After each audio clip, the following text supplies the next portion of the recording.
ఇక international updates చూస్తే America అధ్యక్షుడు డొనాల్డ్ ట్రంప్ రోజుకో టిస్ట్ ఇస్తున్నారు. వీలైనంత మంది విదేశీయులను అమెరికా నుంచి పంపించి వేయడమే లక్ష్యంగా ప్రణాళికలు రచిస్తున్నారు డొనాల్డ్ ట్రంప్. ఈ క్రమంలోనే అమెరికా వీసా, పర్మనెంట్ రెసిడెన్సీలపై స్పెషల్ ఫోకస్ పెట్టారు. చిన్న విషయాలకే వీసాల రద్దు, గతంలో చిన్న కేసు నమోదైన ఏఐని వినియోగించి విద్యార్థులకు వేధింపులు, ఇలా విదేశీ విద్యార్థులను పంపేందుకు చర్యలు తీసుకుంటున్నారు డొనాల్డ్ ట్రంప్. విదేశీయులను బయటకు పంపేందుకు చిన్న సాకులను కూడా వదలకుండా వినియోగించాలని భావిస్తున్న ట్రంప్ సర్కార్ తాజాగా మరో కీలక నిర్ణయం తీసుకుంది. US citizenship and immigration services ఇటీవల సంచలన ప్రకటన చేసింది.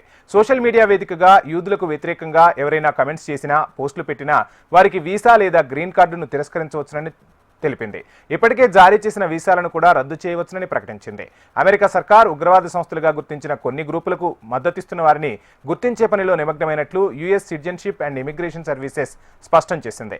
ఈ క్రమంలో సదరు గ్రూపులకు ఎవరైనా మద్దతు తెలిపినా, సోషల్ మీడియాలో పోస్టులు పెట్టినా వీసా లేదా గ్రీన్ కార్డును తిరస్కరించనుంది సర్కార్.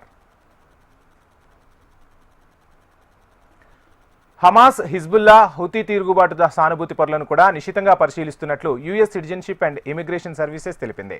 ఇప్పటికే ఈ సంస్థలను అమెరికా ప్రభుత్వం ఉగ్రవాద సంస్థలుగా ప్రకటించింది. ప్రపంచవ్యాప్తంగా ఉన్న ఉగ్రవాద మద్దతుదారులకు అమెరికాలో చోటు లేదని department of homeland security public affairs assistant secretary తెలిపారు.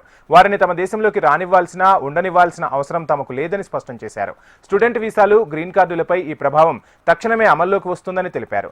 స్టూడెంట్ వీసాలు, F1, J1 మొదలైనవి, గ్రీన్ కార్డు దరఖాస్తులు, వర్క్ పర్మిట్లు, వీసా పొడిగింపులతో సహా అన్ని కేసులపై ఇది ప్రభావం చూపనుంది. ఇలా ఇప్పటికే 300 మందికి పైగా వీసాలను రద్దు చేసింది యుఎస్ సర్కార్. ఇదిలా ఉంటే అమెరికాలో చదువుకోవడానికి వెళ్లిన విద్యార్థుల ఆశలను ట్రంప్ సర్కార్ చిదిమేస్తుంది. ఏడాది, 2 ఏళ్ల కిందట చిన్న తప్పులను ఎత్తి చూపిస్తూ వీసాలు రద్దు చేస్తుంది. తక్షణం దేశం విడిచి వెళ్లాలంటోంది. స్వచ్ఛందంగా వెళ్లకపోతే బలవంతంగా పంపించాల్సి వస్తోందని హెచ్చరిస్తోంది. అధిక వేగంతో వాహనాలు నడిపిన పలువురు విద్యార్థులకు వీసా రద్దు చేస్తూ ఇటీవల నోటీసులు అందాయి. సాధారణంగా ఈ తరహా నేరాలపై న్యాయస్థానంలో విచారణ జరుగుతుంది. అయితే కోర్టులో కేసులు నడుస్తున్నా వారికి వీసా రద్దు చేస్తూ నోటీసులు ఇచ్చారు. అమెరికాలోకి అడుగుపెట్టే సమయంలోనే ప్రతి ఒక్కరి వేలిముద్రలు తీసుకుంటారు. ఏదైనా కేసులో అరెస్ట్ అయితే ఆ సమయంలోనూ వేలిముద్రలు తీసుకుంటారు. వాటి ఆధారంగానే వీసా రద్దు చేస్తూ వెంటనే దేశం వీడాలని తాకీదులు జారీ చేశారు. దీనికి ఏఐ సాంకేతికతను ఉపయోగిస్తున్నారు. గతంలో ఇలాంటి చిన్న నేరాల్లో ప్రమేయం ఉంటే ఇంతటి తీవ్ర చర్యలు ఉండేవి కావు. కానీ ట్రంప్ సర్కార్ చిన్న తప్పు చేసినా విదేశీయులను బయటకు పంపేందుకు కఠినంగా వ్యవహరిస్తోంది.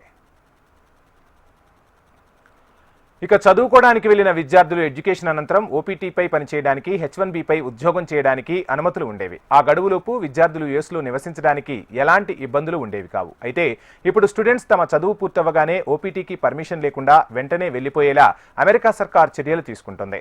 అమెరికాలో ఉండేందుకు వీలు లేకుండా ఏకంగా స్టేటస్ రద్దు చేసి బయటకు వెళ్లిపోవాలంటూ మెయిల్స్ పంపిస్తోంది. దీంతో విదేశీ విద్యార్థుల అమెరికా డాలర్ కళ చెదిరిపోతోంది.